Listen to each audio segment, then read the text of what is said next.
Welcome back to BCN news.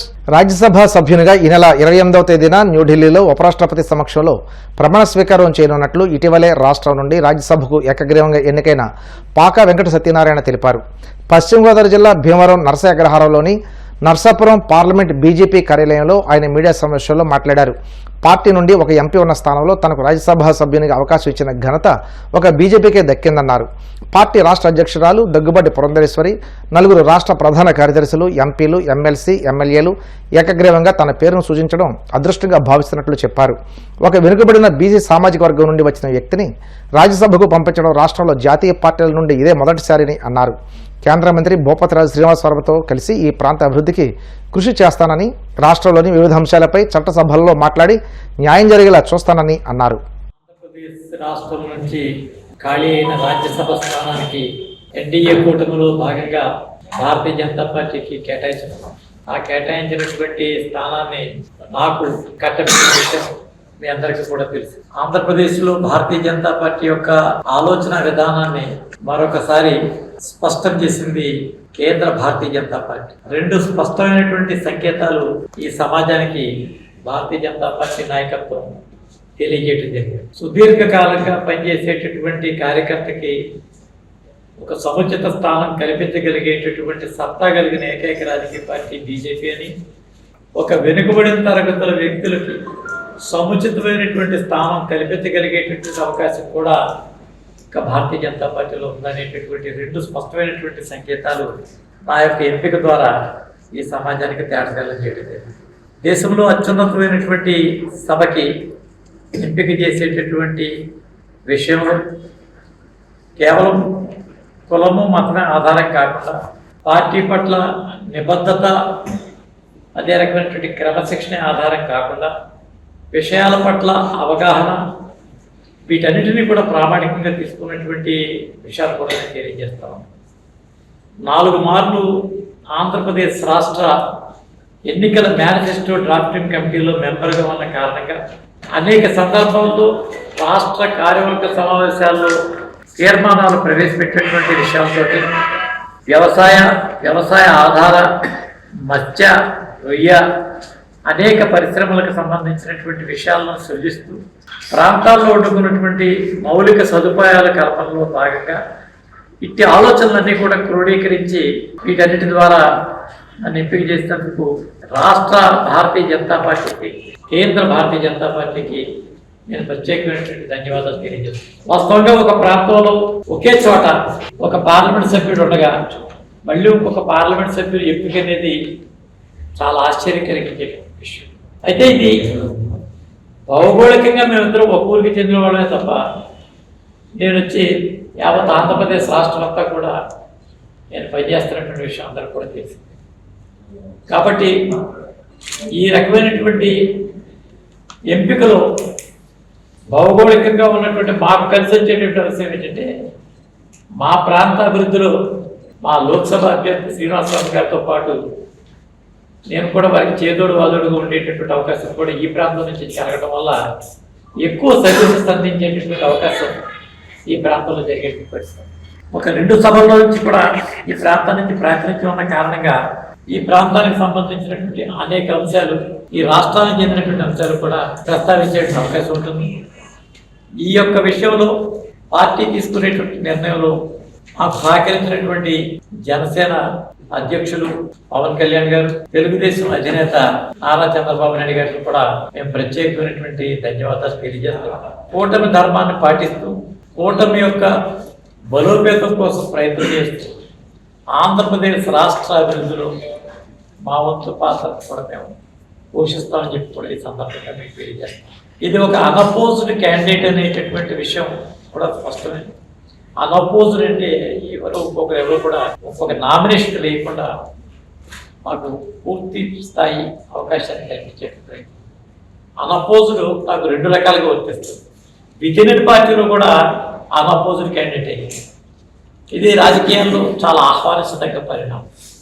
మా రాష్ట్రంలో ఉండుకున్నటువంటి మా అధ్యక్షురాలు పురంధరేశ్వరి గారు, మా రాష్ట్రంలో ఉన్నటువంటి 4 ప్రధాన కార్యదర్శులు, ఈ రాష్ట్రానికి ప్రాతినిధ్యం వహిస్తున్నటువంటి శాసన సభ్యులు, శాసన మండలి సభ్యులు, ఈ రాష్ట్రం నుంచి లోక్సభకు ప్రాతినిధ్యం వహిస్తున్నటువంటి లోక్సభ సభ్యులు వీరందరూ కూడా కోర్ కమిటీగా ఉన్నటువంటి సమావేశంలో ఒకే ఒక్క పేరును ప్రతిపాదించేటటువంటి పరిస్థితి నాకు కలిగినప్పుడు నాకు వచ్చినటువంటి ఈ రాజ్యసభ స్థానం కంటే అందరి మనసులు గెలిచినటువంటి స్థానమే నాకు అత్యుత్తమైనటువంటి స్థానంగా నాకు అనిపించింది. ఏకాభిప్రాయ సాధన, ఇటు ఏక ఆలోచన కలిగేటటువంటి విధానం, ఈర్ష్య ద్వేషం అసూయలకు దూరంగా నన్ను ఒక పేరే ఖరారు చేసేటువంటి దాఖలా చూసినప్పుడు ఇది ఉత్తమమైనటువంటి సాంప్రదాయాలతో కూడుకున్నటువంటి విలువలతో ఉన్నటువంటి రాజకీయాలు నేర్పేటటువంటి ఈ సంస్కృతి ఆంధ్రప్రదేశ్ భారతీయ జనతా పార్టీ ఉన్నందుకు నాయకత్వానికి ప్రత్యేకంగా ధన్యవాదాలు తెలియజేస్తూ నేను ఈ నెల 28వ తేదీన ఉపరాష్ట్రపతి గారు వారి ఛాంబర్లో ప్రమాణ స్వీకారం 12:30 గంటలు దాటిన తర్వాత వారు నాకు సమయం ఇవ్వడం జరిగింది.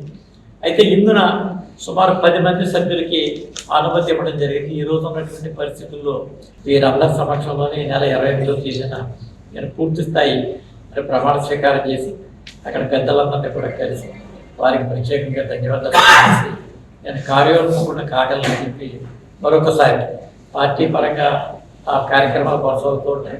Plus in addition to that చట్టసభల్లో నాకు సంబంధించినటువంటి విషయాలు, దానికి సంబంధించిన శాసనాలకు సంబంధించిన విషయాలు కూడా నేను పరిశీలన చేస్తానని చెప్పి మీ అందరికీ తెలియజేస్తాను. 45 సంవత్సరాల నుంచి పార్టీకి అంకిత భావంతో పనిచేస్తున్న పెద్దలు పాకా వెంకట సత్యనారాయణ గారికి మనకి రాజ్యసభ సీట్ ఇవ్వటం, దాని ప్రమాణ స్వీకారం ఈ నెల 28వ తారీఖుని ఢిల్లీలో ఏర్పాటు చేయడం జరిగింది. ఈవేళ భారతీయ జనతా పార్టీలో ఏదైతే ఒక సంచలనం అనేది చెప్పుకోవాలి. 45 సంవత్సరాల నుంచి కష్టపడిన కార్యకర్తకి గుర్తించి ఈవేళ రాజ్యసభ సభ్యుడిగా నియమించటం, అదే రకంగా కేంద్ర మంత్రులు భూపతిరాజు శ్రీనివాసవర్మ గారికి ఒక మినిస్టర్ హోదాలో ఆయన్ని ఎంపీగా సీట్ ఇవ్వటం ఈవేళ పశ్చిమ గోదావరి జిల్లా కార్యకర్తల్లో ఉత్సాహాన్ని పెంచింది. ఒక నిబద్ధతతో పనిచేసిన కార్యకర్తలకి పార్టీ ఎలా గుర్తిస్తుంది అన్నది వీరిద్దరూ ఆదర్శం. అలాగే కార్యకర్తలందరూ కూడా చాలా సంతోషం వ్యక్తం చేస్తూ ఈవేళ మేము ఏదైతే వారి ప్రమాణ స్వీకారానికి మేము పండగ వాతావరణంలో పెద్ద సంఖ్యలో ఈ జిల్లా అంతా కూడా మేము పాల్గొనాలని వారికి మేము శుభాకాంక్షలు తెలియజేస్తున్నాం. తిరుపతి జిల్లా గూడూరు పట్టణంలోని తూర్పు వీధిలో ఉన్న ఆంజనేయ స్వామి విగ్రహం వద్ద గురువారం హనుమత్ జయంతి వేడుకలు ఘనంగా జరిగాయి. జెండా ఉత్సవ కమిటీ ఆధ్వర్యంలో ఆంజనేయ స్వామి వారికి విశేష అలంకరణ ఏర్పాటు చేసి విద్యుత్ దీపకాంతులు, మంగళ వాయిద్యాలు, తీన్మార్ బ్యాండ్, బాణసంచ వేడుకలతో హనుమంతుల వారి గ్రామోత్సవం పట్టణ పురవీధుల్లో వైభవంగా సాగింది. భక్తులు అధిక సంఖ్యలో పాల్గొని స్వామివారిని దర్శించి తీర్థ ప్రసాదాలు స్వీకరించారు.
వార్తలు ముగించే ముందు ముఖ్యాంశాలు మరోసారి.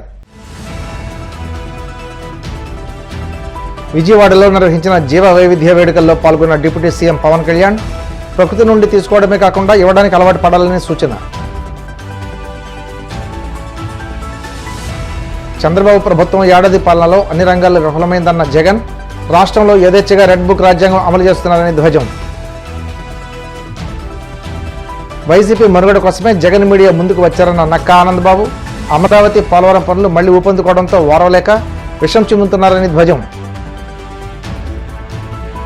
రాజ్యసభ సభ్యునిగా ఈ నెల 28న న్యూఢిల్లీలో ప్రమాణ స్వీకారం చేయనున్న పాక అవకాశం కల్పించిన కేంద్ర నాయకత్వానికి, రాష్ట్ర నాయకత్వానికి కృతజ్ఞతలు.